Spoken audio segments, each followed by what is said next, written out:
All right, everybody, welcome to Crits and Conversations, episode 2, I guess. I don't really want to count the first one, but I will, because I labeled it that. So today, what are we going to discuss? This is a kind of a podcast, but it's just me and my friends talking about RPG-related topics. And Nick threw out last time that he wanted to talk about backgrounds. So let's talk about backgrounds. And I think it's a good topic because with the new player handbook coming out, a lot of people are probably rolling up new campaigns and that kind of thing. And it's good for me because I have to create a character background for Mel for her game that's starting soon. And I still haven't done that, but I told her I will very soon. So I'm hoping to do that tomorrow. So we'll have this discussion and then tomorrow I'll make a background.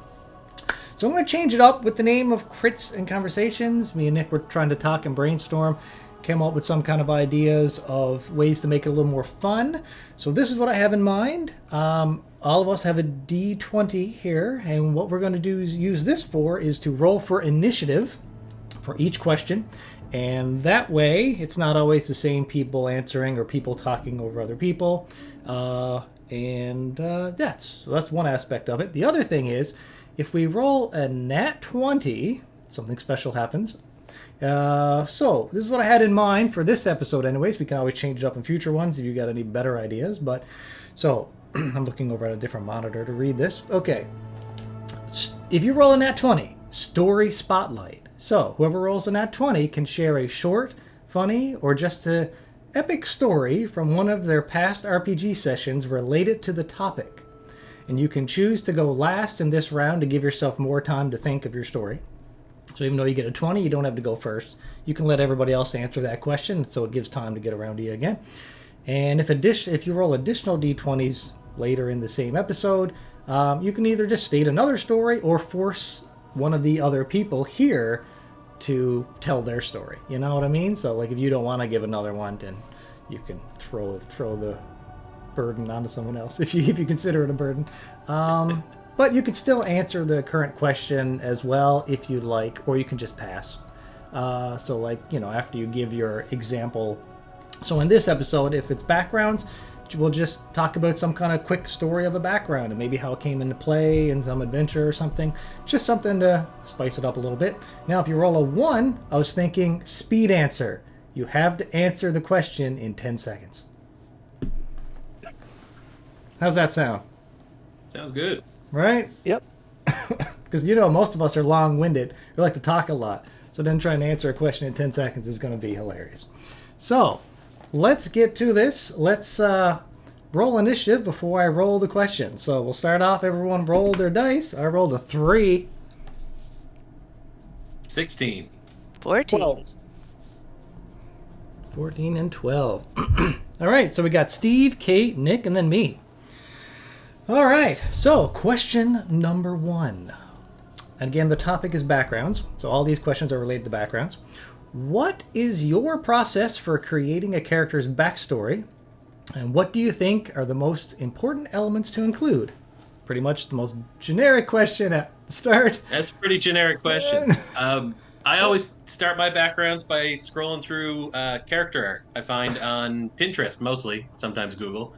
Mostly I'm just flipping through, looking at other people's fantastic art, and I see something that spurs an idea in my head, and I think I can make a interesting story out of that. Is it a character type that I want to play? Do I already have a class picked out that I'm interested in? And then I think, all right, that guy looks... It's weird that this guy's in this position doing this heroic thing. I think I can make a character out of that. So all of mine mostly start by looking at other people's pictures. Nice. All right. And what about you, Kate? I often start from the sort of class, or the class I want to play. Like, do I want to be melee spellcaster? Like, and what kind of fits the party comp? Because a lot of times we've got a chat going on with who wants to be what. And then from there, I kind of delve into like what makes this character, instead of being like 2D, what makes them 3D? What do they like? What don't they like? What happened to them to bring them to where they are? Just so you have a bit more to like leverage making a new person, not you. Very nice.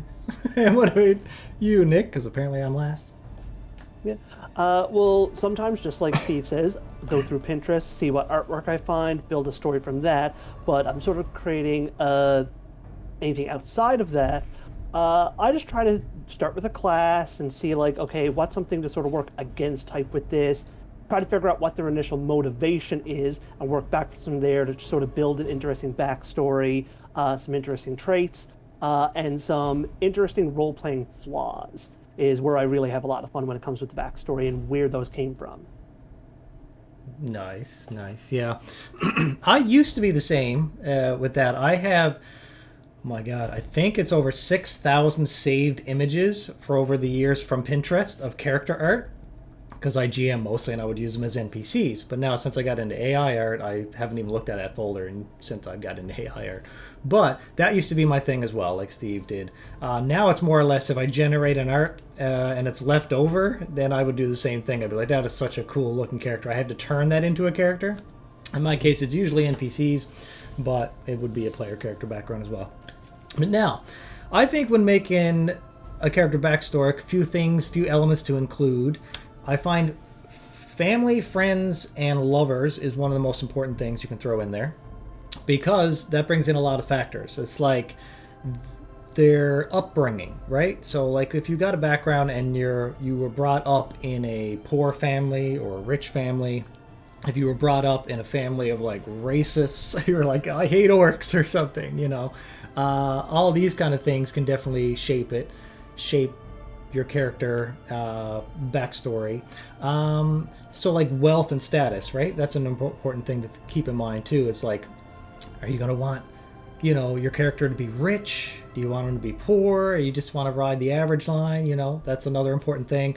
And so I think it's important, like with your family, to say whether they're, you know, alive or dead with the family, because a lot of times people will just be like, my family is dead. And Dead family is very popular. It's very popular. And so many dead parents. In a modern setting, it would be really weird to, like, if we had a big party of players and they're like, parents are dead, parents are dead, parents are dead. But in a fantasy setting, it's, you know, it's a little more common, I would say, just be like, you know, your parents are dead because it's a harsh world. You know, just traveling from town to town and you could die, right? So I get that. So basically, I know I'm talking a lot, but like I find those are like a lot of the important elements to keep in mind is family and yeah. Also, past experiences and fears. So like I think it was Matt Mercer said one time on some video I watched, he likes to give all of his characters or NPCs or something a fears. And so since then, I really try to focus on that too. Because if a character has a fear, then, and you would need to put in your backstory why they would have that fear. But it really helps shape the character a lot because everybody's afraid of something. Even if you're just a businessman, you might be afraid of losing your business, right? And that kind of thing. Maybe I'm talking too much. Let's go on to the next question. I'm going to answer all 10 questions in the first question, apparently. I'm going to shut up now. All right, roll again. Let's go to the next question. I rolled a... Oh, I thought it was a 1, but it's an 11, and my 1 is faded. Oh, I thought I rolled a nat 1, but I didn't. 17. 4. 10. All right, Steve, Nick, me, and Kate. All right, question 2. Need a new dice. Oh my! I don't know if you can see this, but do you see how faded one of those ones are? Oh, when I hold it far away. Yeah, that's scary. All right, so starting off with Steve. How detailed do you like to make your backstories? Do you prefer a more minimal approach or something extensive? And how do you balance creating enough detail without overwhelming yourself or your GM? So this is more about like, yeah, you know, the length of it, the background. What's your thoughts on that? Well, this is always the hardest part of my background making because I have this entire from birth to wherever my character starts in the campaign done in my head, but I can't give that to my DM. That's just too many pages of reading. So I try to keep it simple with a couple of hooks in it, and I don't want to make it too set in stone. I want to leave some open-ended stuff for the DM to create because I want to be surprised through the campaign as well. So I'll try to say, you know, something happened to my character by a mysterious stranger, but I'll leave it at that. So the DM can come up with the mysterious stranger part, and then I get a little bit more of a thrill, be like, oh, this is about my character now, and I find that a bit fun. So I keep it.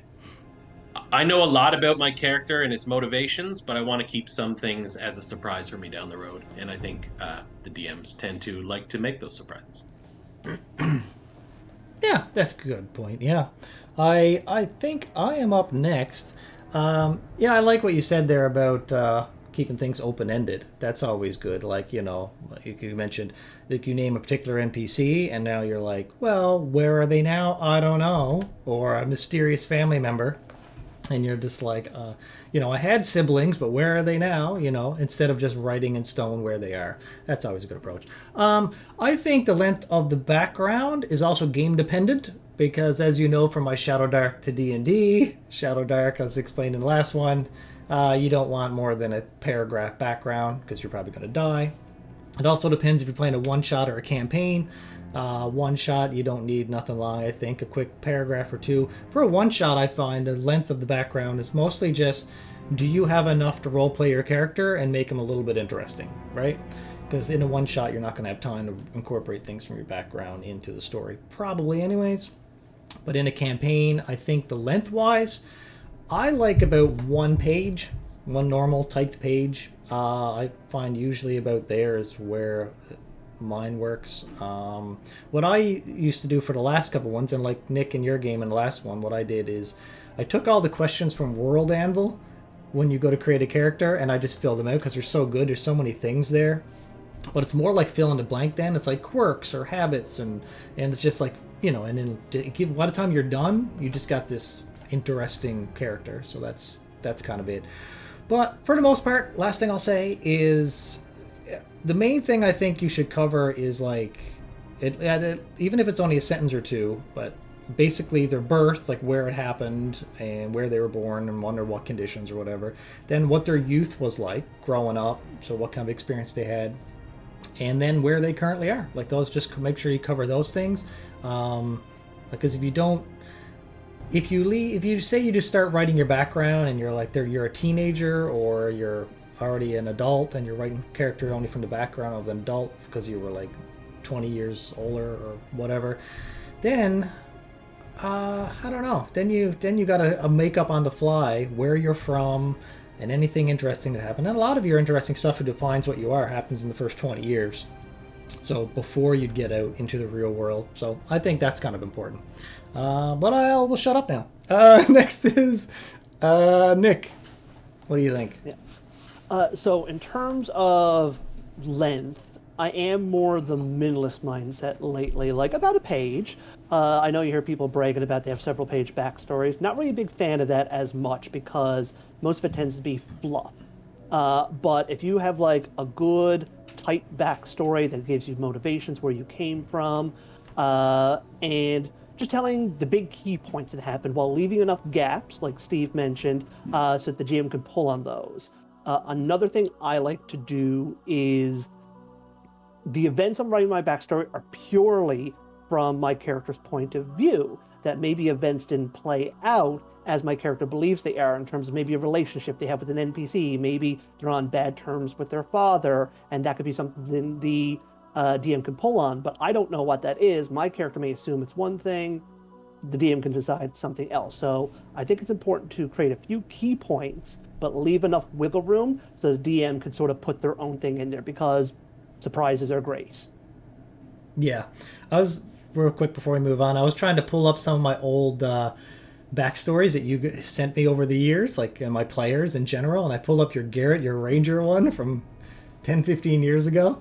Yeah. And like that was one of the first backgrounds you submitted to me, and I clicked on it. Did you know that is 6 pages typed, not double spaced?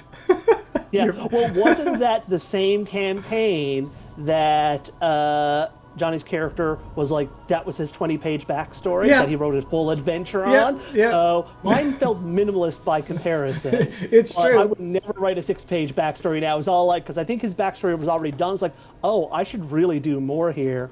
And So I remember when thought you mine sent was it to short. me, you said, this is more like a story or something. I can remember you said something like Yeah. that, like you're telling his story, so you read it like a story. So it was, but sometimes I like that too. It's not necessary. I'll never ask a player to do it, but like in Johnny's case and yours for that game, I still enjoyed it because you basically read a short story and sent it to me of like the most defining moment of your character's past. So with that, I was able to like pluck things out of and pull the NPCs out of it. It also helps the GM get a good grasp for your character or the NPCs when they're written out in story form as well. So I mean, I don't mind it. I'm not one of the GMs that complains if you give a lengthy backstory, but I don't require it. Anyone else got anything to say on that before we move on? I actually like to add on a point, just sort of shooting off what you said, like in terms of how you write your backstory. That's something I've sort of experimented a bit lately, because one thing that I've really enjoyed in the past few years, and it was played like Divinity Original Sin 2 or Baldur's Gate 3, each of those characters in that video game gives you a brief backstory of what their motivations are from their own perspective. And I've tried doing that myself because it gives you the key points about where they are and where they came from. And I've tried that with, various success, and I enjoy it. I even remember one of my backstories that I wrote for Melissa's current Icewind game. I wrote it from the perspective of my character's mother in a letter in her own diary entry talking about her son. So everything was from her point of view. So you can have a bit of fun with your backstory as well in terms of how you do it, as long as it gets the relevant information out. Yeah, that's an interesting concept of writing. You know what would be good to write a backstory? I just thought of it when you said that. Gave me the idea. If you were making an entertainer, say like Fancy's character in my game, or a bard, and write it from the perspective of the public, or like, how you're perceived from the world. If you're like a news article, if you're a celebrity, that would be a great way, like, to sort of do a backstory. If you're like a well-known personality. Yeah. Or, if it's a superhero game, write it from like the Daily Bugle's point of view for Spider-Man. Would be very different than if Spider-Man wrote it himself. Yeah, that's pretty cool. All right, initiatives. Okay, Kate never You have answered. to go for that last one. I skipped Kate, and I apologize. I thought we were done. That's why I said, is there anything else to add? I'm very bad at keeping my initiative. Go ahead, Kate, and I apologize. Oh, good. I think for me, I like to write somewhere between a page to a page and a half. But anything I really want, I kind of define in my backstory. So if it's like I did this, then this, then this, I believe those things happened in that order. But I often try and leave hooks to invite the GM to essentially play with me. I'm like, ooh, it could be this, it could be that. I try and throw in things like an X lever or whatever, because that will be the knife they'll stab you in the back with. But you also want to have your character involved in stuff. Otherwise, you would be playing D&D. I like how you use the term knife, because some people refer to that. But there's two ways to look at it. Like, a knife, you could, all your family members could be used against you. But I like to try to keep a balance of some characters you name in your backstory will be knives and will stab you in the back. But also, the other half may be there to help you out. It's always good, too, when it's just like you're about to die and then your dad, the old war veteran, shows up and saves you and you're like, what? As opposed to your ill brother who's just going to, hate you all along and wants to kill you. So that's important. All right, I rolled a 5. 9. 9. 11. 7. Well, these are some low initiatives. You guys are messing with me now. Oh, you first again? I never even heard all the numbers. Yeah, it is. It's Oh, God, that's hilarious. Steve, Kate, Nick, and me. I'm rolling shit. I rolled 3, 11, and 5 so far. I can't roll this good in my games, but Yeah. tonight to talk. Sure. Now, if I was rolling enemy initiative, I would be net 20s all day. I'm still convinced you don't roll them. You just, oh look, he got another 20. Oh, you've got a 19, 20. Oh, look at that. How dare you? All right, Steve. What are we at? Question 3. All right. How do you ensure that a character's backstory is relevant to the campaign? And do you prefer to tie it directly to the setting or allow it to evolve over time in response to the story? I just get some information from the DM as to where we are and in what kind of land we're doing it in, if it's going to be Faerun, Eberron, Shadowdark, and what the kind of gist of the campaign is. And I'll make it sort of tied to the area, but other than that, I kind of keep it open. I'll always be from a place. Usually, I make up the place I'm from, but it's close to the area that we started, or it's in the area. I'll just give you a name of a city or a swamp or a mountainous region, and then you can just take that and put it in your story wherever you want. That's a good thing with homebrew worlds is like you're allowed to be like, yeah, I'm from wherever, something Haven, and then you can just drop it in, Yeah, it's pretty good, pretty good. Kate, what's your thoughts? I personally have a hard time, like very deep in canon stuff, just because I don't have enough experience, like having read all the books and played all the games, being a later to the game player. So I kind of like Steve, like to make a little town or a hovel or be from wherever, and then sort of hopefully that'll mesh in with the game that we're doing. Yeah. Yep. That's I'm kind of the same way. I don't get into much D&D lore of like the other Forgotten Realms or this and that. I don't know really anything about it. I just always homebrewed my own stuff, but most GMs too, they'll work with you if you just want to say, like in your case, you could just say, give me a small town. What's a reasonable region near where we're starting off, and then you could pull like canon town to be from, but you just, you'd be like me and you don't know anything about the town. You're just taking the GM at, hopefully they know their world if they're GMing in that world, right? Yeah. You can always take the far traveler type background as well and be like, I'm nowhere near here. I just sort of wandered here somewhere, or I teleported here, or I found a portal here. Now I'm here. Now put me in your campaign. Yeah. Yeah, when in doubt, nomad. Just like, I don't know, I was in the wild, raised by wolves the whole time. Oh, what can you do?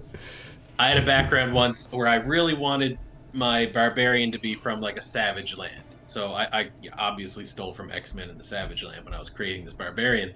But I really wanted this barbarian to know about dinosaurs, to know about things. I wanted him to be Khazar, for lack of a better reference. Nice.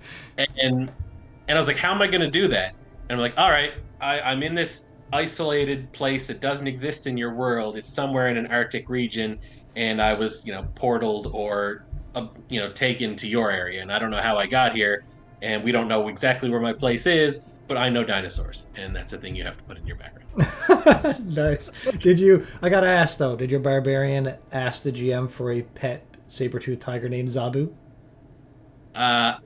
No. I wanted to, but we ended up being on a spaceship, and I can't get into much more details than that. Yeah. Nice. Because I don't remember. It was a while ago, but we were on a spaceship, so there were no actual dinosaurs, unfortunately. Okay. But that was the idea for my character. I love it. All right, Nick, what was your thoughts on making it relevant to the campaign? Well, I try to keep it very open-ended, so like, wherever they came from or what they're doing can be placed into any type of setting. I do like to sometimes like have some discussions with the GM, or even encourage the GM to have a discussion with everyone, see if there are some ways we can try and make ourselves a bit more ingrained in the setting. I know for the games that I've ran, mostly where they're modules, is that I always give my characters a pitch. That like when I see a gap in their backstory, and this is after they do their initial backstory, I'll give them the pitch, say, hey, you mentioned you had a mentor. What if your mentor is this NPC, or you grew up in this area, and just something that ties them to the setting or the adventure that's planned. Just a little element that doesn't change the backstory they've presented, but a way to sort of get them more into the game itself. Yeah, that's a good way to do it. It's a pro tip right there. So, what was the question again? Oh yeah, relevant campaign or evolve over time. In front of you. Yeah, I know. That's why I had to look at the list again. I'm like, what was the question again? Yeah, so I think with that, obviously you need to speak to the GM about it. It depends on the world and setting. I think it's best that you do try to tie your background into whatever the game master has in mind and give them enough up front to work with. The concept of evolving it as you go can be good, I guess. It's also, but like to me, if you're using the word evolve as like leaving things open-ended, that's good. Of course, that's really good because then it gives more flexibility for the player and GM as that goes. But I still think you need a decent foundation going into a campaign that, it works for the world and the setting and that kind of thing. Obviously, you don't want to make a jovial slapstick comedy character if you're going in grimdark or vice versa, And so your character background, it's important to work with the GM and make sure you fit the theme. You can have one jokester per team. That's it. So whoever claims that role first, right? If you have more than one Sam Regal on a team, then who knows what you're getting into, right? That's all I got to say about that, pretty much. Let's roll some more initiatives. Get on to the next question. 11 again. 7. I'm not first. 6, you might be. Nope, I got 19. Ooh, okay. So it's Nick, and then me, and then Steve, and then Kate. What are we at here? We're at number 4. Now, I don't know if some of these questions will start to get, they might ask questions that we've already answered, because I know I give long-winded answers, but maybe not. Let's see. What are some of the best ways a GM can incorporate a player's backstory into the campaign? And how have you seen backstories influence the main plot or side quests in memorable ways? Well, you don't have to give many examples, or any examples, because that's kind of if we roll an at-20 sort of thing. But, so again, what are some of the best ways that a GM can incorporate a player's backstory into a campaign? Sort of as I mentioned there before, having some pitches. If you don't see anything that sort of fits already, giving them a pitch that's a guaranteed way that they're tied in. But in terms of taking inspiration from the players, you can get so much inspiration from players' backstories because your players are giving you so much juicy material and you want to use that in the campaign as much as you can, like whether they give you some relevant NPCs or relevant plot hooks or locations. A character's goal may be so interesting that you can literally turn into the campaign base. So I definitely think that a player's backstory can have a huge influence on the game itself, and you should encourage it, because the more you draw on the players' backstories, the more engaged they are. And if you can find any opportunities to tie various players' backstories together, I think that's just better overall with, just encouraging players to sort of work together and to sort of form those bonds. I think that's really the short and long of it. Yeah. Essentially, you're like you said, you're getting them more invested. The moment you bring a character's backstory into the game, they perk up. They put down their phone, their eyes light up, and they're like, "Oh, it's my spotlight's coming on me now." I think as from a GM point of view, I like to break down a character's background. I read it over first real quick just to get the gist of it. Then I go through it again very slowly, and I pull out every NPC, event, location, or item, like if there's some important item or something, and make sure you make notes on all of that and pull out every little thing you can, and then put it all in front of you and try to see, okay, how can we pull adventures out of this kind of thing, right? And because a lot of things can jump out at you. Like for my current game, D&D game that we just started, you guys all sent me backstories, except Mike. But anyways, I went through them all like that, and for each of your characters so far, I've pulled out about 5 adventures from each of yours. I pulled out each of your thing, and I'm like, okay, that's really cool. And then I start brainstorming, I start making a few notes, and then do the next second. And I'm like, so now I'm trying to go through and when I write the next adventures, can I cross any of them over to link your stories together? So to bring 2 characters that didn't know each other, bring them together that way. I think we talked a little bit about that last time, didn't we? I don't know. I feel like we talked about that before. But that's pretty much my take on it. Who's up next? That would be me. All right. Just to go off exactly what you were saying, in the campaign you're running currently, you literally created a custom-made monastic order for my monk to come from. So that was really fun. But in any of my characters, usually when I give a backstory, I give an objective my character has, or a person my character knows or is avenging or is trying to solve a mystery regarding, or an interesting location. So as long as the the GM takes one of those things and adds it to the game, I'm more invested. Indeed. Last but not least. I think for the GM, part of that is digging into the background to find what I consider like the dramatic question. Like sometimes my players are like wildly creative, so it doesn't matter what I've planned, they're not doing it. So sometimes it comes down to the dramatic question, like what are they invested in? What does this character want, need? Like how were they wronged, and how would they want to write it?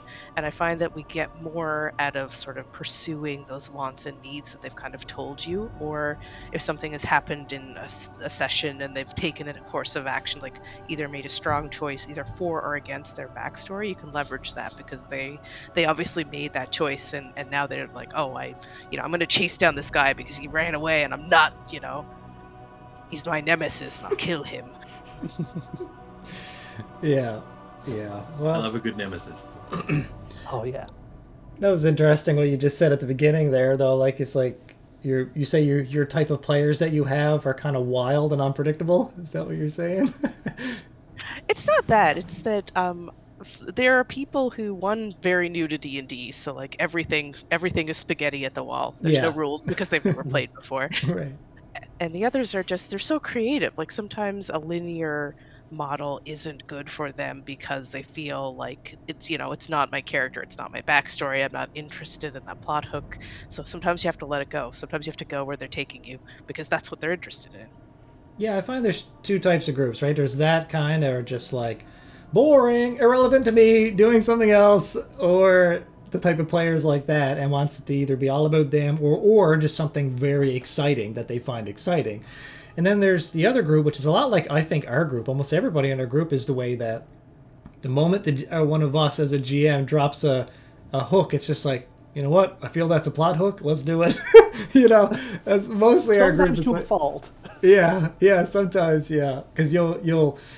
And it's also, yeah, because of that, on my end, like now when I'm going through and I'm creating Silverstone City, with each place of interest, I'm creating an NPC. And that NPC, I'm creating 3 possible quest ideas. There's just one sentence of like a quest that NPC might send you on.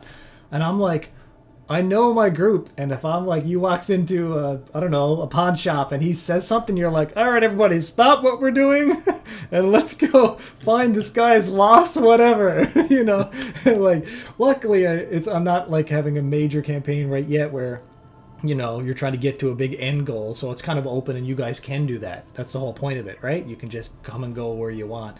But it's also good to know that if I created a 30-page adventure module, then I throw it a hook, you guys are going to just be like, yeah, all right, let's do it. And it's not like, no, I got nothing prepared. Because, like I told you before, I won't mention who on this, but there was a GM I told you before, it was his first session ever playing a RPG, and he showed up and he threw out the plot hook.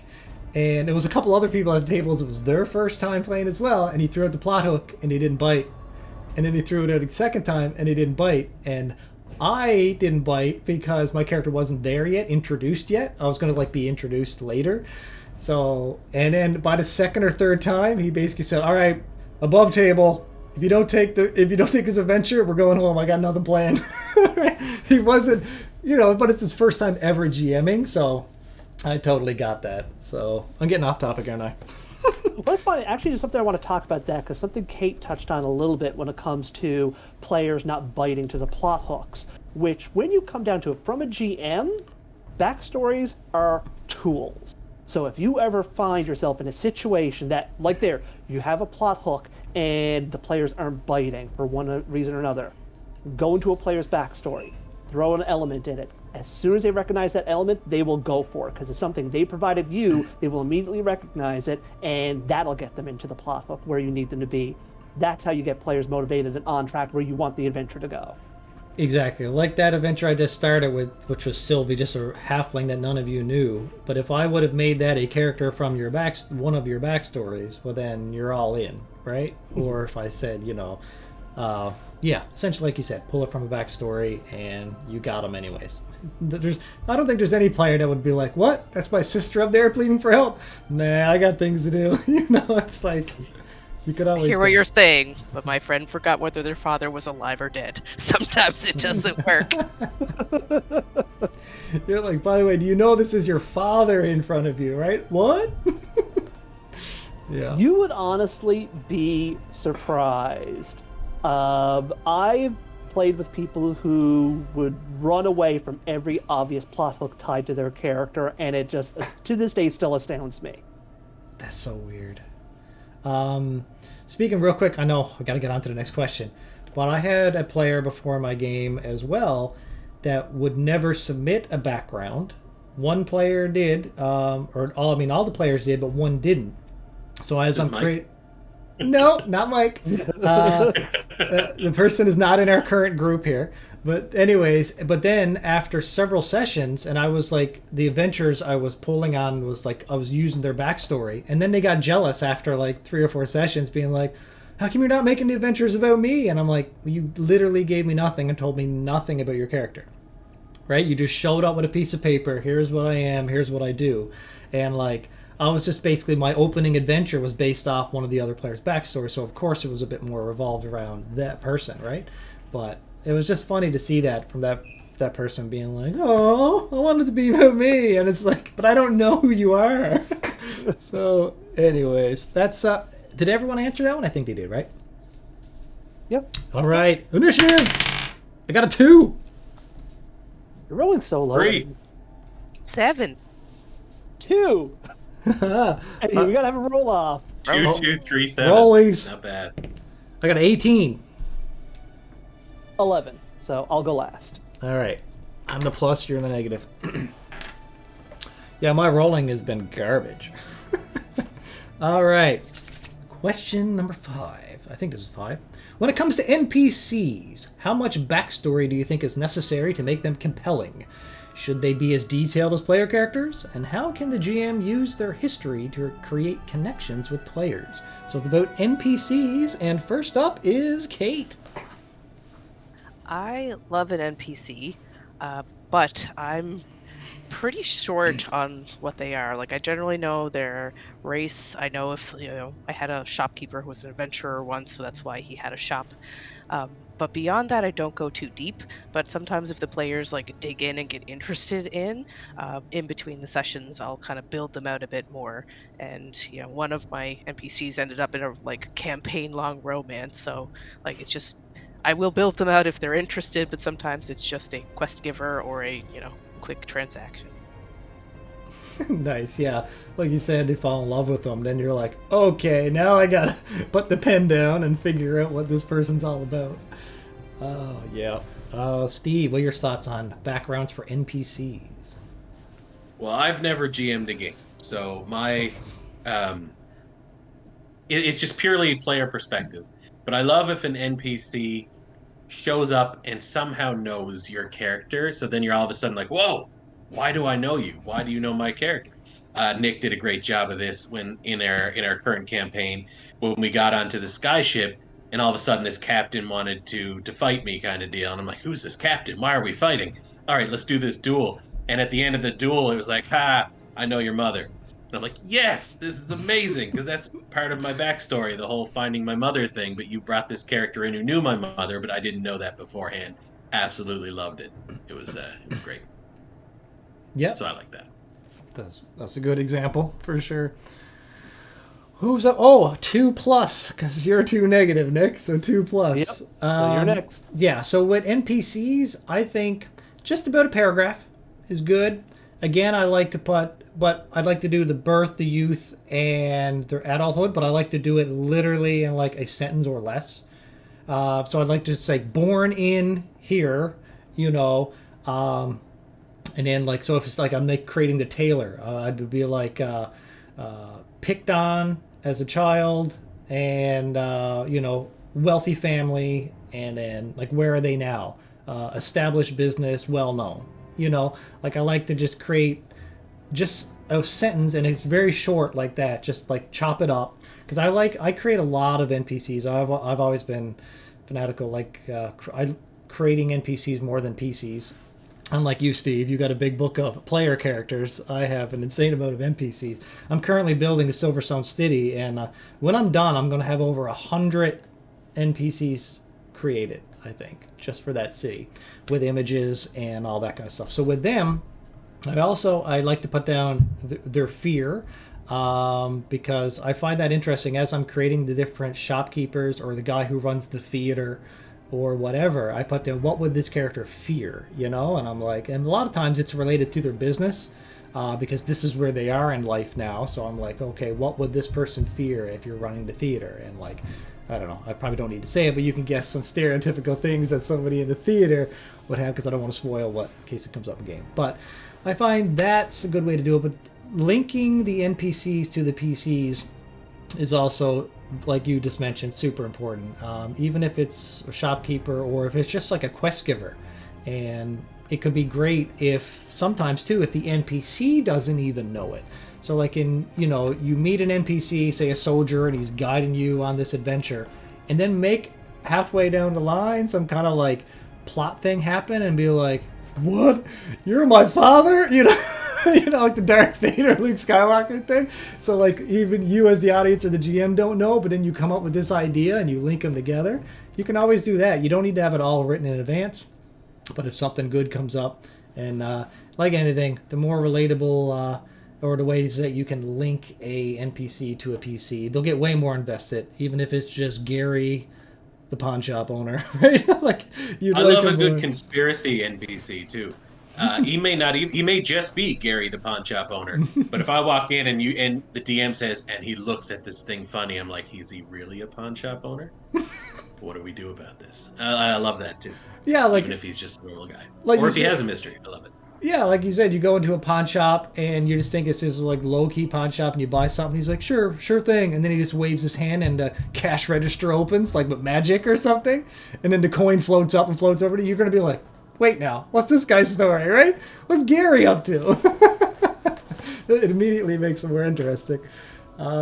Makes you want to go back and see Gary every time you're in town. It's a good pawn shop. A Puman soul of if you're looking at the crit roll. Has anyone ever named a D&D character Gary? I'm sure they have, but have you ever met one in a game like Gary? I haven't. It's such a... No, I haven't. Not yet, but my next character will be Gary. And no medieval character, for that matter. Even in movies. Gary. Anyways, I digress. Go ahead, Nick.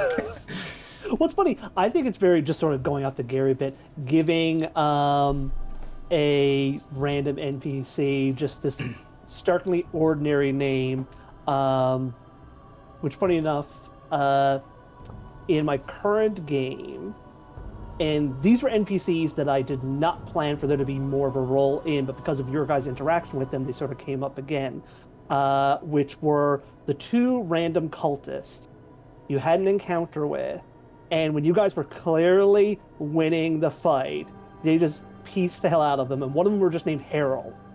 And they just like teleported out of there like we're clearly losing, and then they just showed up later on and they recognized you, though they were like not in their cult attire. They were just completely avoiding you the entire time until it came to a little bit of a confrontation. But going back to the actual question, when I design NPCs, it's sort of like, what is this NPC's purpose and how big of a role do I anticipate having beforehand?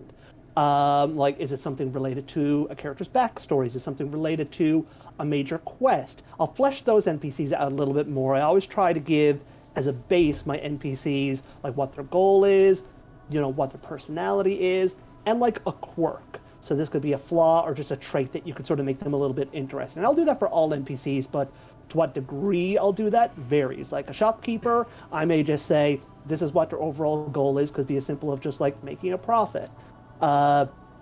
What their personality is in terms of like maybe they're such an absolute grouch and they hate their job, they're just waiting to retire. And then just give them like an interesting quirk. So this could be a personality quirk or just something about them that may sort of stoke players' interest. Like I had a magic shopkeeper beforehand who was nice and jovial, but like I remarked that he had like a hand that was like all black and shriveled. And so clearly there's some backstory with this character, like something happened that caused that. So if the players want to poke at that, they can. But I always leave enough wiggle room that if the players interact with this NPC enough, and they have a much bigger role than I ever anticipated, because the players are always going to go for the most insignificant NPC that has a funny voice, and just love them forever, and you have to flesh them out at that point. I think a recent example that I think you all sort of latched on with were the kobold cooks. Those are just very basic NPCs. I more or less designed them as one NPC, kobold siblings, that were just cooks. Their personality is that they're very personal. They love food. They go around just exploring things. And one of them is obsessed with this specific type of spice that they want to throw into every recipe to the maximum degree. And that's all I started off with. And I sort of fleshed them out more as you guys interacted with them more, to the point that I think you, Steve, said, like, okay, we all agree we have to protect these kobolds at all costs. Very nice, yeah. And if you look, like you said, quirks, a good resource for quirks, the best one that I've ever come across is GURPS, if you can get your hand on it. It's not in print anymore. GURPS 4th edition. There's like a full section of quirks, and it's just like flatulence or itches their nose, or like there's a huge list and small things, right? Like skin flakes off, put it in the skin box, whatever. But save me from myself. But anyways, but like those kind of quirks. Yeah, that would be a quirk for Goldmember, right? His skin. He sheds his skin and he saves it in a box. For what reason? Nobody knows. I don't know why that came into my head. All right, let's roll initiative for the next question. 6. I rolling awful. 9. 5. 7. Wow, we all rolled under 10. Yep. Steve again. Steve, you're on fire. Back up top. Yep. All right. With my nat 9. Do it. Number 6. How do you avoid common tropes in backstory creation, or do you avoid them? Not at all. I say 50% of the time I'm taking a pop culture reference and turning my backstory into that. So I'm not only taking the common trope, I'm taking it and then making it my own. I have a character example. I wanted to do see if you can guess the pop culture reference. It's in a little older, early 2000s. I had a paladin who woke up in a monastery with no memories whatsoever and wanted to serve this monastery until maybe he would get his memories back. Van Helsing, 2006. Because I had to. And I just took it, and I was like, all right, I'm making this. And I told you guys the other day, I saw a picture for what I thought would be a great tiefling Constantine. I'm definitely turning that into a character, whether he's going to be a cleric or a sorcerer, I don't know. Common tropes are great. If you don't have any ideas, take one and just make it your own. Well said. Kate, what do you think about tropes? I don't think they should be avoided if, like Steve said, if you've got an interesting character concept or anything. Like, certainly some things go together easier, either by the way that, the player's handbook used to be, because it was very tied up in, like, race and class and all of that. Like, there have been major changes over the last few years. It's given more versatility to making something not as, cookie cutter, right? If you worry about stats or you want to do well, or if you get frustrated because every time you roll, you're going to roll a 4.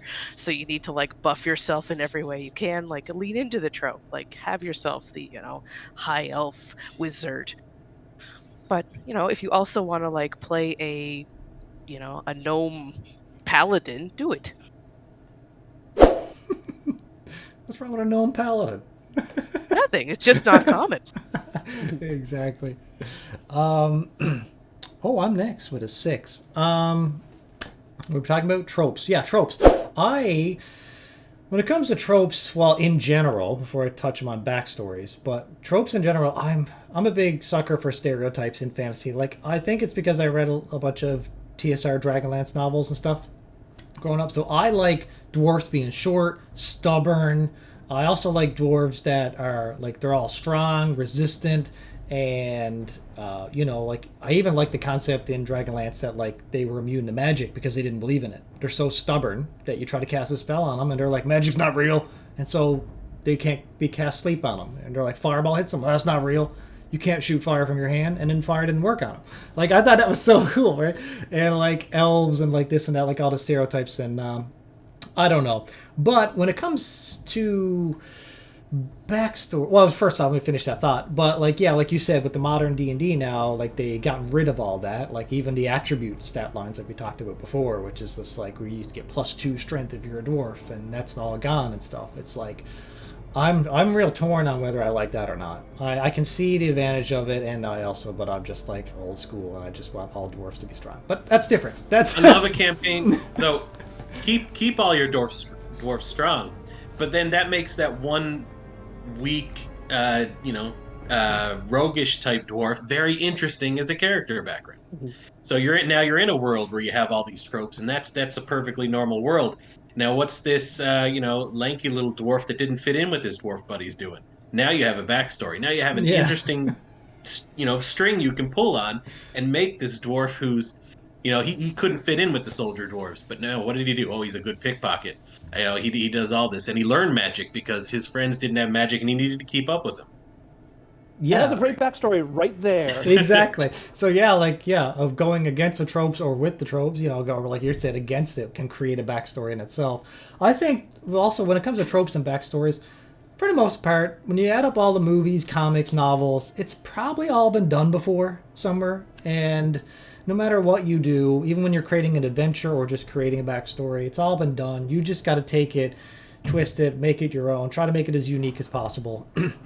And so that's pretty much what I think. I think tropes are totally fine, and exactly what Steve said. Who's up next? Just me. Nick. All right, Nick. Tropes. Yeah, so with tropes, definitely use them. Whether you go with them or work against them, they are excellent jumping off points because tropes exist because they are so good at what they are. They work for a reason. They're popular. What I really like doing is leaning into a trope initially, but then throwing a bit of a twist into it. So that's a little bit less than what you want to. Like, for example, like we all know the lone wolf trope. Someone who doesn't work well with the others, hangs out in the corners, like has a very cool reputation. Like, if you make creative backstory that seems very typical like a lone wolf, but maybe they're desperately seeking the approval of others. They are the most insecure person whatsoever. That's an interesting character there that you sort of start off with. That's initially a trope what everyone conceive a lone wolf is going to be, and working against it a bit. So, I mean, tropes work in that way that you can pitch a character a certain way because people know these tropes exist, and then sort of giving them a twist. I think it's important to say that if you're not comfortable, maybe it's your first time sitting at a table with some people you don't really know, take a trope and just use it because it's comfortable. It's there and it works. You don't have to come up with this creative, crazy, weird, unique story every single time. But, if you're comfortable with people, you do that. Or you don't. But if you're not comfortable or you just don't want to, take a trope because they're there, fill in the slot. Make a strider. Make a drist. I think that's great. Make a whoever. Because, even if you're starting off with a trope and to you it feels a bit generic, you will flesh out that character the more you play with it and make it your own. Doesn't matter that it started off as a trope, you will make it your own very quickly. Yeah. So something we just said popped in my head too. Kelsey, the creator of Shadowdark, she said this in one of her videos, and I thought it was pretty cool. Like this person made a character that she knew, made a rich noble, and this noble would always crack jokes, right? And everyone around would laugh and praise them up as if they were the funniest person in the world. But that was in their backstory. But then when they got into the real world, then they start cracking their jokes, and they're intentionally bad jokes. So nobody laughs. Like none of the other player characters would laugh because they're so corny and stupid. And then none of the NPCs would laugh. And this noble had a reality shock because it was just like, what do you mean? I'm hilarious. Everyone in my town says I'm hilarious. Right? And I could see that being such a cool, like, part of a backstory. That would be a fun way to play it. Yeah, because it's just like... What do you mean it's not a funny joke? Everyone on my payroll loved it. Yes, all of the kingdom laughed. Anyways, I thought that was a cool idea somebody had for a character. Oh, next question. Roll initiative. Can I roll above an 11? My highest yet. 4. I got... Okay. 17. 12. Oops. Okay. Sorry, what did you get, Nick? 12. And Steve? 4. Okay. I rolled a 16, pretty high, but Kate beat me by 1. All right, Kate. Question number 7. What role does trauma, conflict, or unresolved issues play in a character's backstory? And do you think these elements are essential for good character arcs? So trauma, conflict, and unresolved issues in a backstory. How important? I think it's good to have some reason to do something. Like your character has to have a reason to not be a potato. If you're a wealthy noble and you live in your house in the hill and like everything is going well for you, then why are you adventuring? What has caused you to go somewhere? Like you have to have a reason, or you don't have to have a reason. Like maybe you just decided to do it one day, but like that is what it is. You don't have to have trauma to play D&D, but you can, and then you can lean into it, or you can like fight against it to like come through the other side. I find I tend to take more in-game stuff and develop my character as the game happens, but I try and leave those again, like those invitations for the DM to like have a reason to pull something from my background to use. I like what you said there, because it's like you have a reason to get up and do something, but at the same time, that would be a funny character. It just popped in my head when you said that. Imagine a character whose background is just so boring, but they're just like, they just got bored with life. Like they were working as a bartender, and their backstory is just like, you know what? I'm so tired of hearing everyone else's stories. I'm going to go out and be an adventure. Or somebody who's just sitting there. What was that guy in Deadpool? What was his name? When he was creating his team and that ordinary guy. Oh, Bob. Bob, you're not talking about Hydra Bob. I think was it Norm? I know Bob is a different character. Oh God, I can't remember. I have a brave. I know the character you're talking about. It's Bob, right? Bob is No, Bob from Hydra. That's a different character entirely from the comics. Oh, okay. No, this is the guy. I want to say it's Norm. That's the name that's sticking with you, but I know he's just a completely average, normal, like middle-aged guy. Yeah. And it's just like, I'm going to be a hero. That's a funny concept to have too, though. Like, it's literally, you don't Peter. Peter? His name was Peter. Sorry. Yeah. I don't remember that. Oh, well.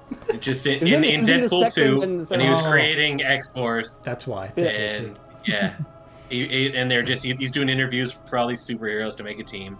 No spoilers, but then this plain guy comes up and, I'm Peter. Oh, what do you do?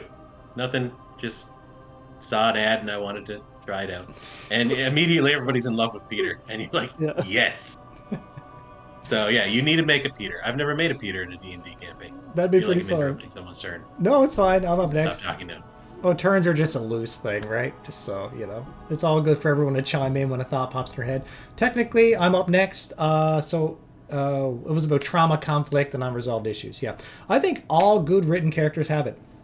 Like, especially I read a lot of comics, but like all comic book characters, Spider-Man, right? You got to have the trauma in there, like with the Gwen Stacy that changed his life. I mean, look at John Wick in the movies, right?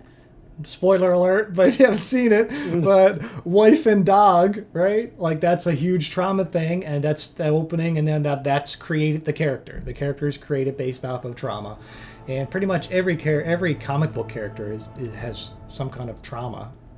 I think it's pretty important. Pretty much, it's totally necessary to me, unless you're going to have. That type of character we just talked about, where the Peter type character.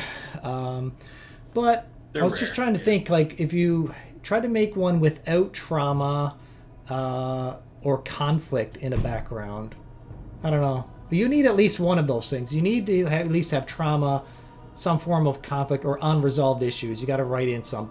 You need those things in order to have a interesting character, in my opinion. There's no way around it. That's my 2 cents. Nick, what do you think? Yeah, like sort of like jumping off exactly what you're saying. Like, I do think you need to have an unresolved issue. Like, there has to be some basic motivation that you need to do. The degree of that, can vary, but there has to be something unresolved that's sort of pushing your character forward to act the way they are. In terms of like trauma or conflict, while I think they are very good and interesting to have with a character, different players have different comfort levels when it comes to that. So I think it's important to be respectful of different players' boundaries. So if everyone's comfortable with having like traumatic backstories, to varying degrees, absolutely go for it. But if one person doesn't feel comfortable, that's fine. As long as they have something unresolved that you can work with, that's okay. And you can put the trauma in the game somewhere. It doesn't need to be pre-existing, but it does make a character more interesting, but I would not say it's essential. Can you think of a single comic book character without a trauma background? But keep in mind, we're not talking about comic book characters. We're talking about role-playing characters. You can role-play a comic character. You can. Once again, like I'm saying, in the concept of a player creating a character, if a character came to me, and as long as there's some unresolved issue, I'm going to say, where's your traumatic backstory? What's something terrible that happened to you that's going to be relevant in this game? I don't feel that's necessary. True. Is it interesting? Yes. Would it be an asset to have? Absolutely. Is it mandatory? No. No, it's not mandatory. I agree. Maybe I went a bit overboard, but it's not mandatory, but does it have to be It's an trauma asset. in the very literal sense where it has to be devastating and horrible? No.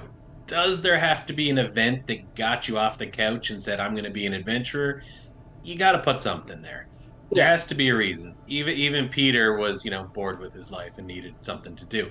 You just need a reason. It doesn't have to be avenging the death of a loved one. It could be, I've been a soldier my entire life, and now I don't have a war to fight. I'm going to go start adventuring. It doesn't have to be huge. You just need a reason. So trauma makes it more spicy, for sure. But do you need it to be a devastating, Uncle Ben died, now I'm going to great power, great responsibility? No. But it doesn't hurt. yeah. That's a good answer. Did everyone answer? Yeah, we started with Kate. Yeah, I think I was the last one. All right. What do we got? I answered twice. All right.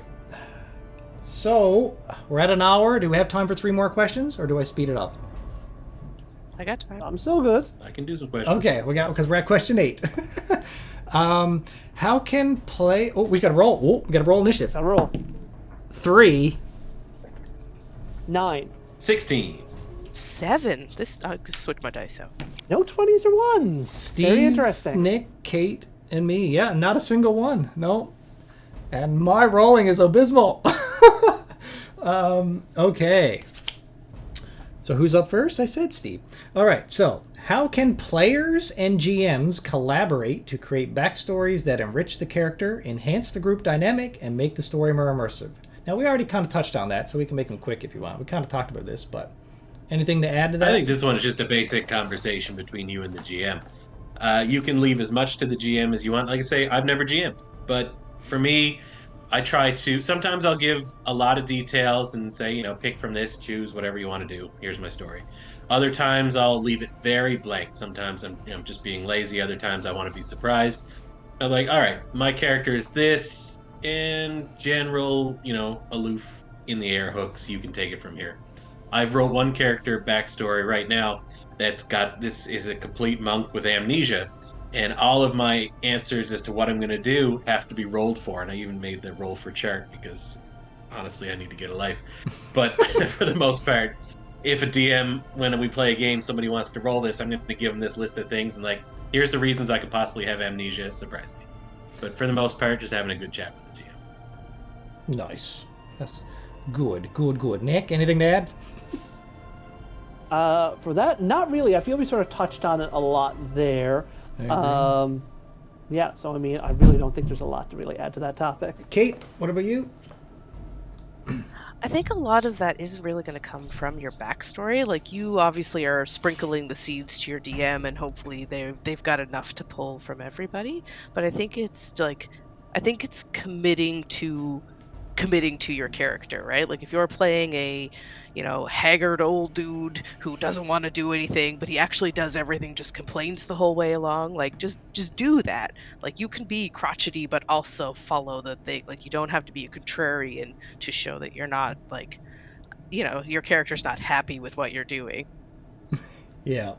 And what I have to add is about where you're collaborating with a GM, it can be good because it's basically if you're with the GM and the player and they sit down and they say, okay, the GM might want to tell a particular player, hey, you made a warrior who's a soldier. I got a cool opening scene that actually involved where I could get a soldier involved here. And the player can like give them some inside intel and get them to work with them with their character and say, hey, are you okay with being a soldier, but you're under the rule of a warlock who made a pact with a demon or this and that, right? And you're like, you can like give them more information up front so that their character comes into the game and work with them with their backstory and say, okay, so that when they show up, it's not just random people meeting in a tavern. It's just like, oh, look, this guy looks like, at first you'd think he's an NPC, but then it's like, no, that's actually, Steve's character or whatever. And so I think that's good. Sit with a GM, key events, key NPCs that they might be able to tell you, and work that into your backstory could work.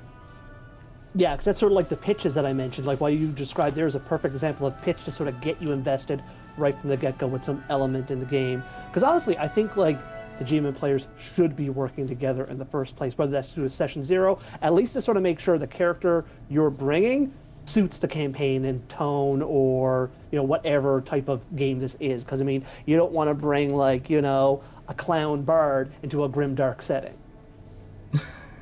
unless you really want to go against clown. I have a clown bard set up who's going to be very good for a dark setting. Just throwing that out there, it's going to happen. True. I know I said it and I said this is a bad idea, but I was like actually as I'm saying it out loud. You can make anything work in RPGs, right? I think Steve could make anything work in general. Absolutely. No doubt. You're sweet. Thank you. No doubt. Initiative! A 9. 5. 2. So close to the 1. 15. Guys, how many when we're done, there's 4 of us and we've rolled 10 times by the time we're done. If we didn't roll a single 1 or 20 in 40 rolls, that's gonna be crazy. Right. Yeah, we should have got Melissa in on this. She definitely would have rolled some 1s by now. Yeah, it's true. It's true. All right, so this one will be opening up with Nick with the big 15. All right, question number 9. How do you handle backstory creation for higher level characters? So if you come into a campaign late or something, right? And how does it differ from creating a backstory for a lower level or beginning character? Okay. I have had this happen once. This was actually the first campaign I ran, which was Avernus, because I actually introduced Kate's character in mid-game. So I'm not sure how much of the process you remember, Kate, but I remember we sort of talked about, I told you, like, this is the setting, this is what the characters have done, here's what they're sort of playing, and just sort of get your idea of what you wanted to play. And then I sort of gave you some pitches to sort of tie you in some elements that I knew would be relevant, and to make sure that your character still had enough of a character arc, even though at that point we were probably halfway through the entire campaign. But correct me if I'm wrong, I feel in the end you did sort of like get your character arc through that. Well, I mean, what do you comment on that? Was I successful in that endeavor, how we handled that, or what's your feedback on being the player end of that process? Yeah, I mean, it was a little daunting before everything went to come in as the character. But it like everything seemed to mesh. We had a reason, like we had a dramatic reason to like party together, and it was really great. So bravo. Yeah, and I think when you're bringing in a character just mid-campaign is how are you going to get, the new character coming in, even if it's the same player, like maybe their last character died and you're bringing in a brand new character. How are you going to get the new character to interact with the existing party in a way that makes sense? So I think you really need to work with your GM, because for the most part you can trust your players are going to make this work, but you want to make sure that it makes a way that's narratively sound. Because if the new character comes in and is the complete antithesis of the entire party, what possible reason do the existing characters have to interact with this character that's coming in, when realistically they have no reason to, but the players are like, well, we have to, it's another player. So I think you need to sort of work with them to see what reason do these players have to, or these characters need to work together for the goal going forward. Yeah, I'm going to have to do that with Mel, because I don't know what level you guys are in her campaign. What level are you guys? I think we just hit like level 7, like... Yeah, so I mean... I'm about to walk in that one. I don't know anything about the setting, story, or any of your characters really, but I'm just gonna create a character, and I'll probably work with Mel to be like, okay, so anything you want to tell me, so that I can put in the backstory, and I'll have to work with her, or I could just leave it up to her. I'm sure she'll come up with a way to be like, here I am, everybody, and I'll just, but. Well, I'm sure she'll figure it out. So I'm up next. Absolutely. I'm gonna answer this since you answered it or pretty much covered the question from if a player joins late. I'll take it from the approach of if you were starting a new campaign and you made everybody start off at level 5 or 10 as all fresh new characters. Well, I think if you're creating a low level character, level 0 or 1 or whatever, they need to have pretty much been a commoner and had a very boring life and probably not much happened. You can still make an interesting character, but nothing that would be epic level of magic training or combat, whatever. With the exception, I have seen people take the approach of, I'm making a character who's 80 years old. He lived a whole life as an adventurer, but now he's back to level 1 because he's so old, right? And so that's rarely done, but that's fine. But if you have a high level character, then obviously you got to spend a bit more time on your background, because if you're going to start off at a level 7 or level 10 wizard, you got to come up with what did you do to get such a high level. Because what do you guys think in D&D? What would you say is the average level for people in a city? I think it's around 3. I haven't looked it up. Yeah. I'm guessing around. Yeah. 10 is the 10 skill level is your average human. That's what they always say when you're thinking about your skill points. I meant level, level of character. So all characters in a regular town, other than your soldiers, your clerics, your mages, temple people, they're probably just a level 1. Yeah. Yeah. If that, I think the commoner stat block has 4 HP. No, but I was saying lower. I'm not saying commoners like shopkeepers. I was saying what do you think the average level is of overall in a city? So if you walk into a tavern and you see rogue, fighter, barbarian, they're hanging out, or you walk in, you see the city guard, whatever. On average, I was just thinking what are they? Probably level 3s. That's my guess. I don't know. Your typical average person, because once you start breaking 5 or 7 in D&D, you're starting to get pretty heroic. So to me, if you're going to have a background, you're going to need a more lengthy background on some adventures that you've went on, maybe previous hero groups you went on, and why you're not with them anymore. Because I think it was Talison's character in Critical Role. He was with a previous group and they died off or something. Spoiler alert. His barbarian, wasn't it? Wasn't that his character? Ashen? He ran with a different crew. I know who you're talking about, yeah. Yeah, he ran with a different crew. Oh yeah, I shouldn't talk about spoilers. Spoilers!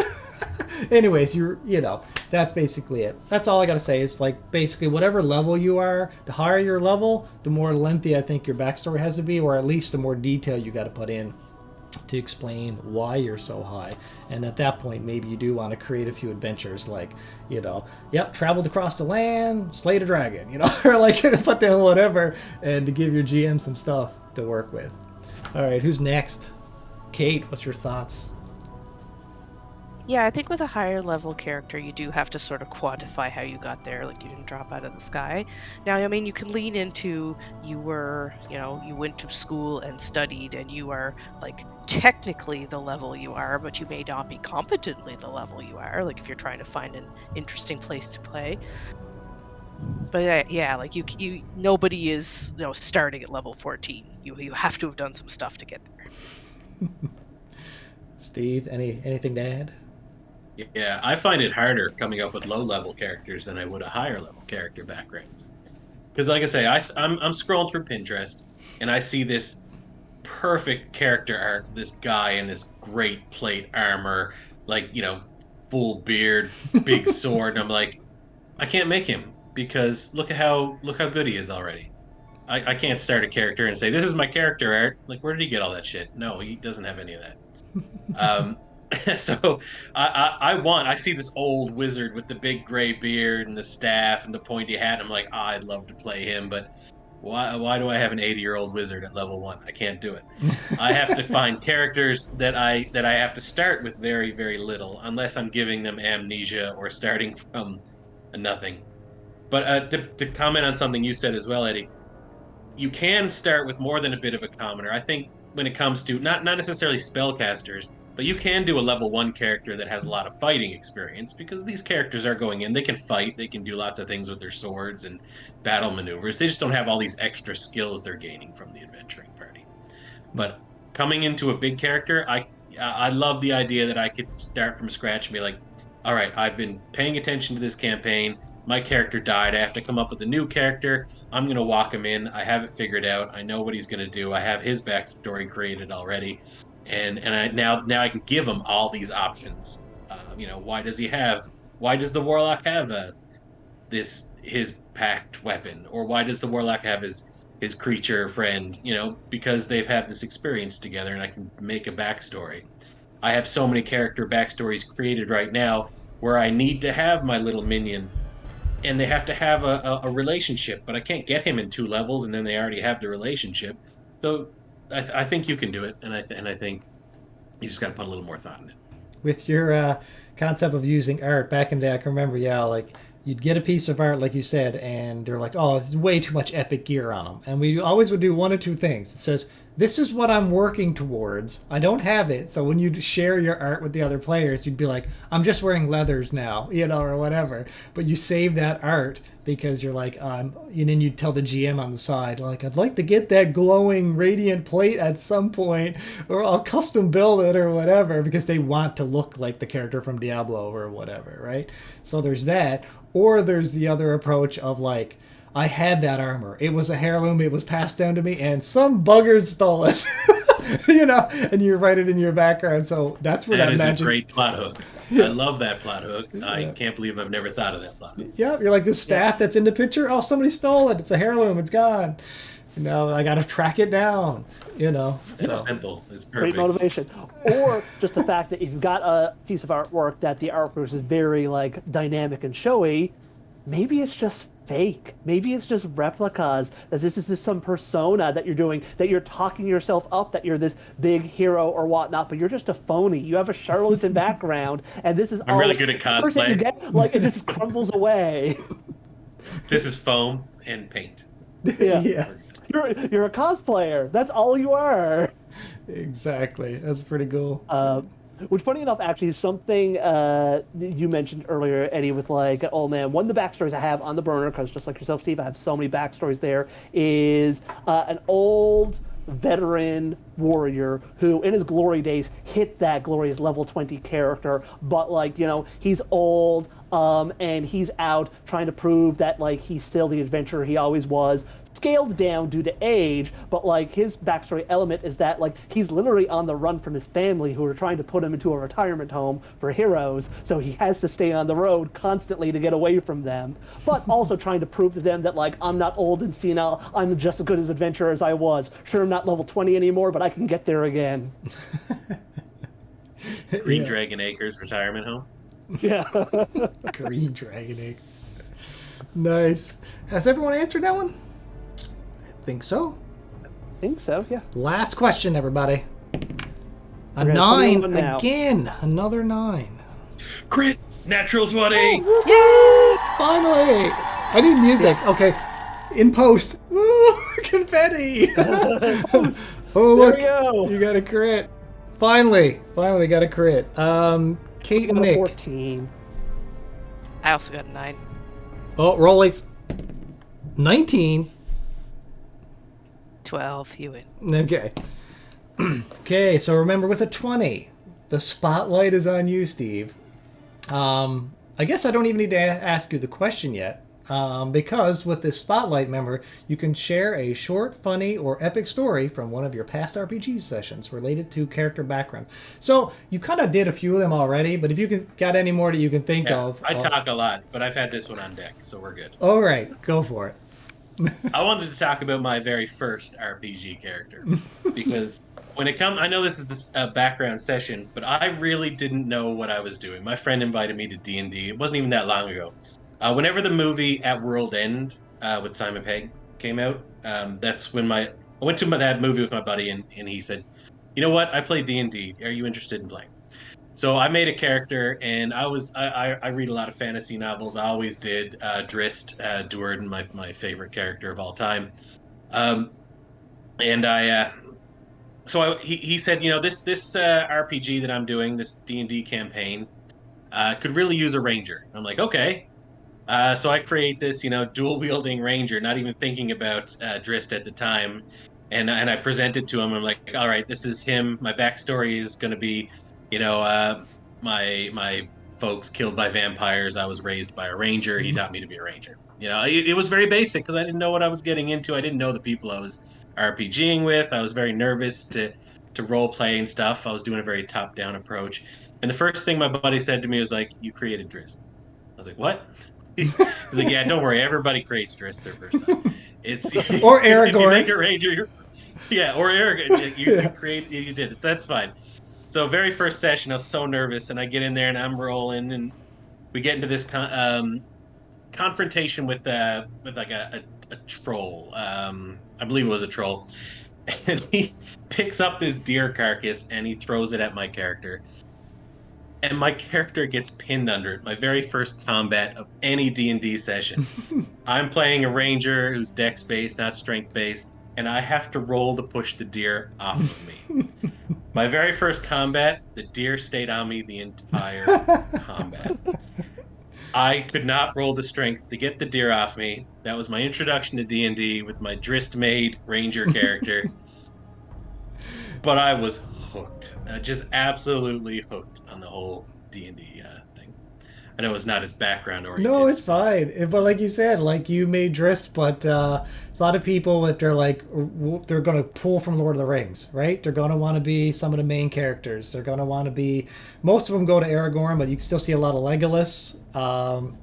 And if you're a dwarf, you're like, oh, like how many people try to make Gimli? But to be fair, Gimli's very stereotypical dwarf.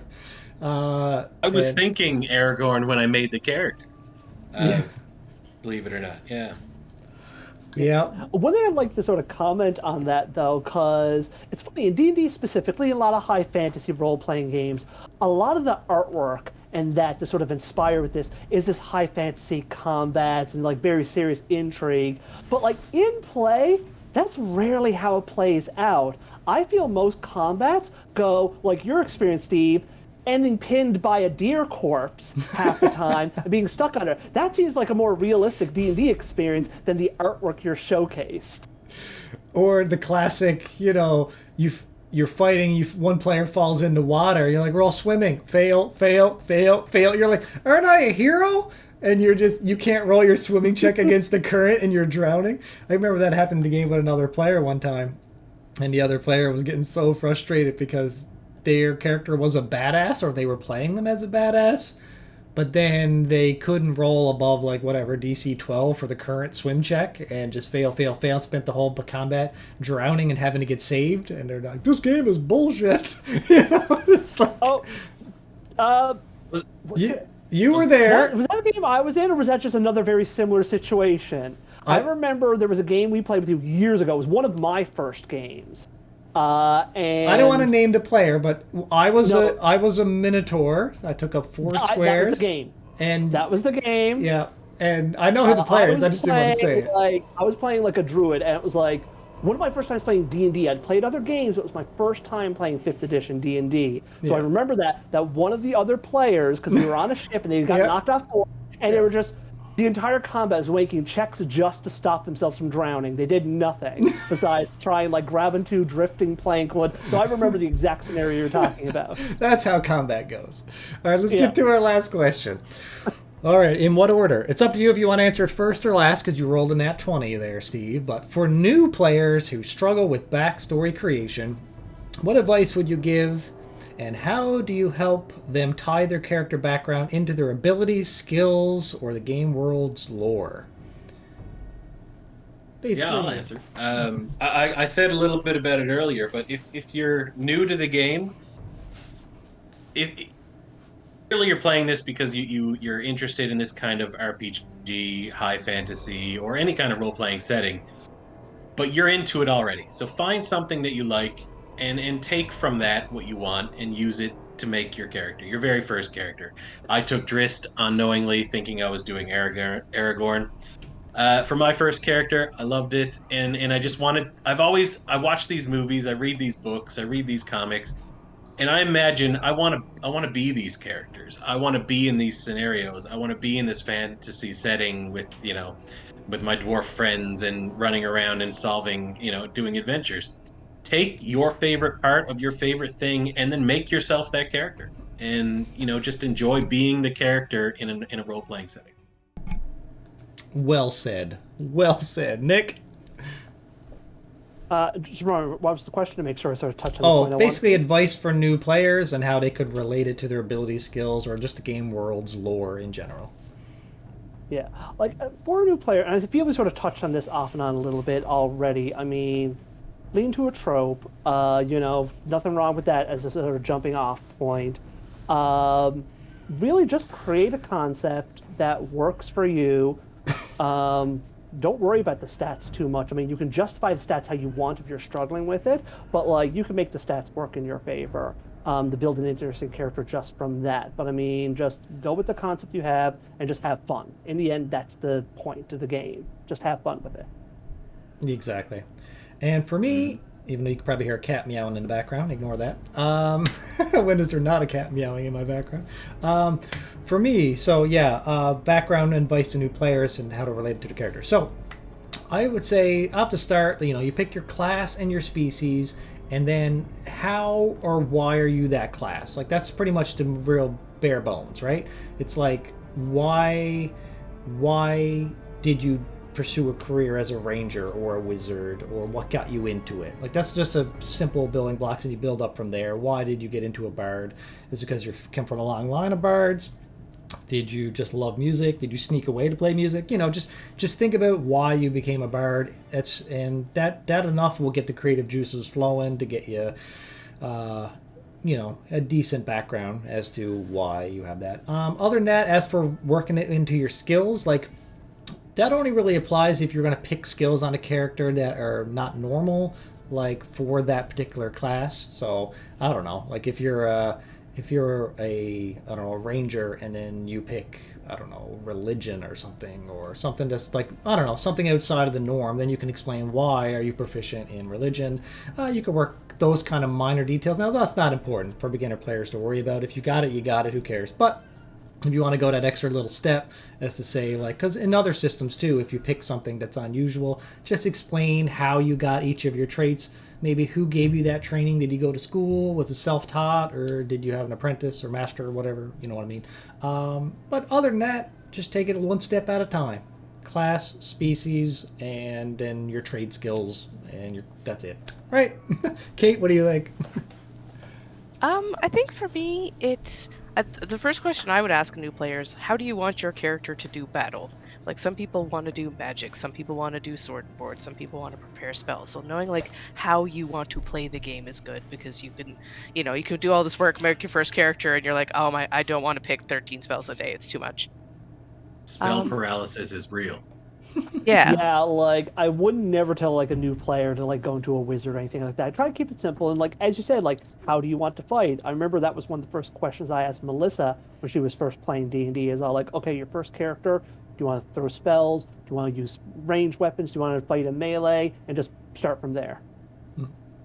And then after that, I think you can be interesting with your skills and feats. Like sometimes you've got your character concept, either like leaning off a character you think, leaning off a piece of art, but sometimes you're going to do something off the wall. Like I had a character who was a blood hunter, but their parent was a baker. And so I took the feat where you like baked things. It had nothing to do with my character. It didn't help their power at all, but it just felt like with what that was, that made sense. You grew up in a bakery, you knew how to make food. I've had new players, like not new players, but players playing new, like a system for the first time, and you start looking through all the things, like the feats, or like especially in GURPS, because you can make such complex characters, and they'll be going through and they'll be like, they'll see something like one eye. I want a character with one eye, or you know what I mean, or speech impediment, or or like you said, like baking skill, and it's just like. And it'll jump out and be like, yeah, I want to be a barbarian who likes to bake in the kitchen. You're like, okay. But then just again, so that would be something that's, like I mentioned, it's a skill that's unusual for that. So like explain why you have it, right? Like how did you lose your eye? And why are you a barbarian in a chef's hat? Like that's pretty much it. And Well, just the last thing is D&D is collective storytelling, right? Like it is something where you can pitch something even if it's wild and crazy and hopefully, that'll be received well by your group. exactly. Well, I think we've rambled enough. 1 hour and 29 minutes. We're 10 seconds away from an hour and a half. I think we covered a lot of topics. We expanded on background so much, but it was fun.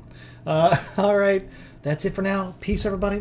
And comment below. Let me know what you want us to discuss in the future, because otherwise the four of us are just going to keep coming up with the topics to discuss each week. But I'm open to suggestions from the public. Otherwise, see you in the next one. All right, everybody, the next episode will be here on the screen if it's available at this time. Otherwise, if you enjoyed it, be sure to hit the like button, comment down below, let me know your thoughts on the adventure, share this with your friends if you want to help this channel grow, and as always, stay in the light.